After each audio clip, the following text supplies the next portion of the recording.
Ever find yourself staring blankly at a task, knowing you should get started, yet unable to make that first move? It's like standing at the edge of a cliff, knowing you need to jump, but your feet are cemented to the ground. That's the motivation struggle in a nutshell, my friends.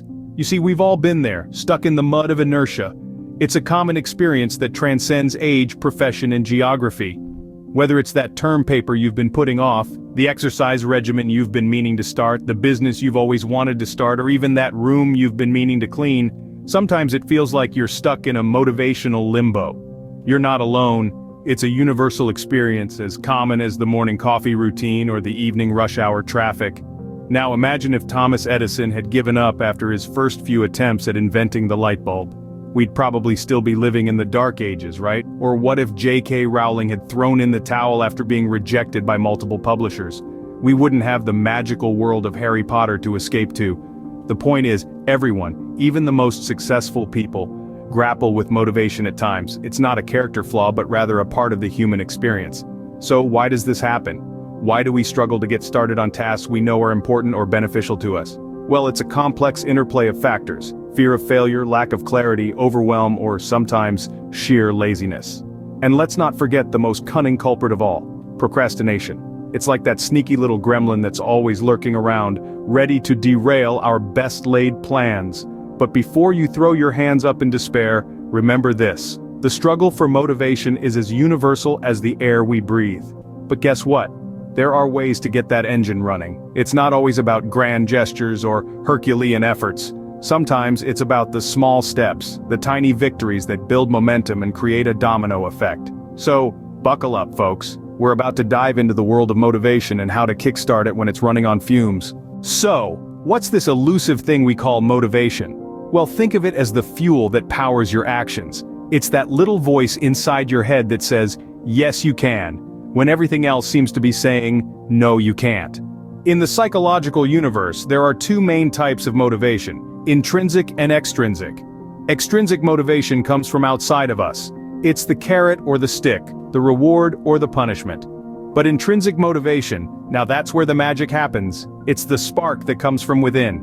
It's the joy of doing something for its own sake, the satisfaction of a job well done, the thrill of personal achievement. And here's a fun fact. Research shows that intrinsic motivation tends to be much more powerful and lasting than extrinsic motivation. So if you're chasing a dream, don't just rely on external rewards. Dig deep and find that inner drive. Motivation, then, isn't just a switch to flip. It's a complex interplay of factors, but the key lies within us. Ever heard of the saying, "A journey of 1,000 miles begins with a single step"? Well, let's take a moment to unpack this age-old wisdom. Picture yourself standing at the foot of a steep hill. The top is so far away it's almost out of sight. It's daunting, isn't it? Now, imagine instead of looking at the entire hill, you focus on the first 10 feet. Suddenly, that hill doesn't seem so unscalable, does it? This is the magic of breaking down tasks into smaller, manageable parts. It's like slicing up a mammoth pizza. You wouldn't try to eat it whole, would you? No, you'd cut it into slices and tackle it piece by piece. The same goes for the tasks in our lives. When we break them down into smaller parts, they become less intimidating and more manageable. This simple strategy can help reduce the feeling of being overwhelmed, which is a common motivation killer. It's easy to lose motivation when you're staring at a vast expanse of work or a seemingly insurmountable challenge. But by focusing on one small slice of the task at a time, you can keep your motivation levels high and steadily make progress. Here's a lighthearted story for you. There was a man who wanted to write a novel but was overwhelmed by the thought of writing 100,000 words.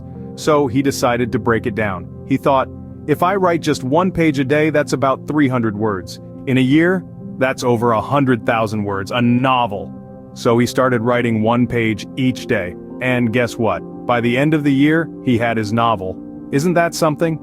He turned an overwhelming task into a manageable daily routine, all by taking one small step at a time.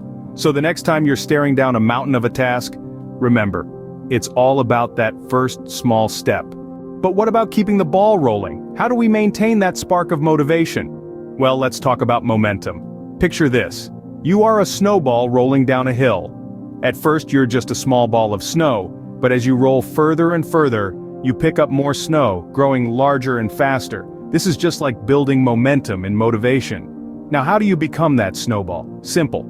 Through consistency and routine. Think of these as the snow you're rolling over. The more you stick to your routine, the more snow you pick up, the bigger and faster you become. And here's the trick. Don't forget to celebrate your small victories. Each victory is like a little bump in the snow, giving you a push to roll even faster. So remember, momentum is not just about going fast, it's about growing and building speed over time. Momentum is your friend in this journey. Build it, maintain it, and watch your motivation soar. So, feeling a bit more motivated now? Let's quickly jog through what we've covered so far. We've understood that motivation isn't something that just happens. It's a skill that can be honed, like learning to ride a bike or mastering the art of making the perfect grilled cheese sandwich. We've also delved into the power of taking small steps. Remember, Rome wasn't built in a day, and neither is motivation. It's about starting small, maybe as small as a mouse's step, and gradually building up from there. Then, we discussed the concept of building momentum. Just like a snowball rolling down a hill, it starts small but grows bigger and faster as it continues its journey. Your motivation works in the same way. So, what's stopping you? Start with that one small task you've been avoiding. And don't forget, motivation is like a muscle. The more you use it, the stronger it gets. Remember, motivation isn't a magical force. It's a tool. And like any tool, you need to learn how to use it. Now go tackle that task you've been putting off.